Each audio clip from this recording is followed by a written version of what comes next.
مشاكل إذا كان في مشاكل داخلية بين العرب وبعضهم، مش هيبقى في مشاكل بين الشرق والغرب. أكيد في مشاكل نتيجة اختلاف الثقافة، اختلاف اللغة، بعد المكان نسبيا ما بين، لو بتتكلم عن الغرب كأمريكتين وأستراليا أو أوروبا برضه بتصل أوي بأفريقيا، فأكيد في مشاكل. What are the causes of bad relations?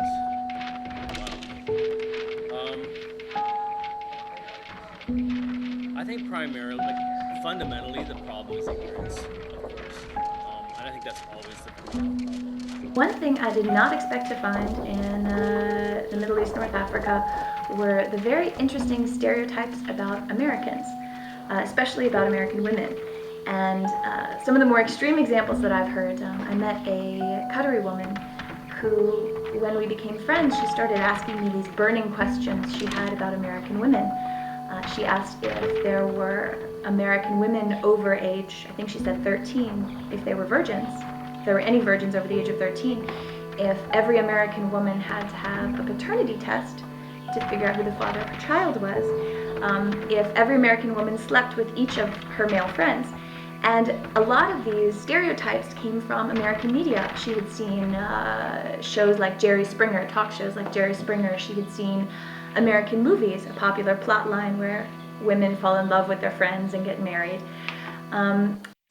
When I moved to the US at the age of 24, it could not be any more surprising for me how people in the US or many Americans stereotype the Muslim woman.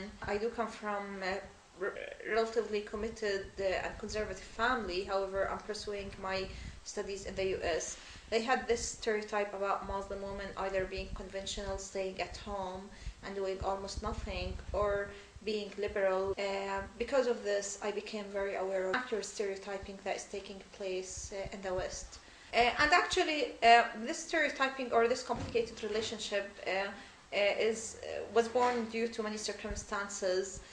Books like Huntington's The Clash of Civilization were absolutely contributors to this stereotype. I've actually started to go in and maybe learn a lot more about my faith, and I guess that is as a result of 9/11 as well, which is, I think...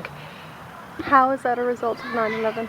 Well, because, you know, when you're sort of pushed to a corner and you're pointed at, you're going, well, what are they pointing at? So you decide to find out about their fate, and lo and behold, it's not what they say it is, and you embrace it. So I think in that way, for me, it was a very, very positive turn, because I'm like, and so, I mean, I took it upon myself. I was studying media anyway before, and I took it upon myself, and I said, I am never, if I have the capacity, going to allow for our religion to be misrepresented. I will try and make at least one bit of effort to sort of dent into the barrage. How has it been to be an American Muslim teenager? Have you faced any obstacles? Have you ever had any problems? Well, being an American teenager is pretty hard, but then adding Muslim to it can make it even harder for some of us and stuff. And like whenever you're just around with a group of friends discussing what your religion is and you say Muslim, they're like, first thing that pops to their head is, oh, terrorist, and they think it's funny to make jokes. Oh, do you have any bombs? Do you know how to make bombs? Do you know Osama bin Laden? And I'm just like, haha, I laugh it off. Whatever.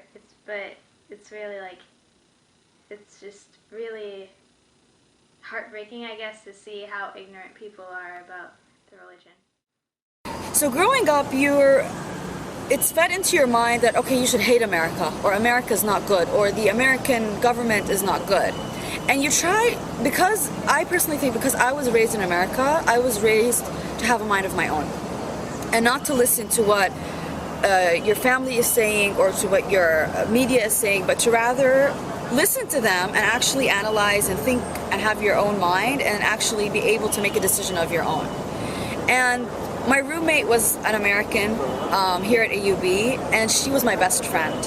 And it took me a lot of time, when I had to take her to my village and she wanted to visit and meet my family, it was as if they weren't accepting this new person. And it was so hard for me to understand.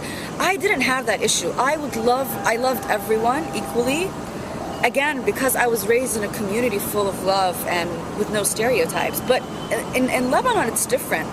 And Lebanon, and also like not only in Lebanon but in other countries as well, like there are a lot of stereotypes. The media really affects the way people think, especially before and after 9/11 and all of these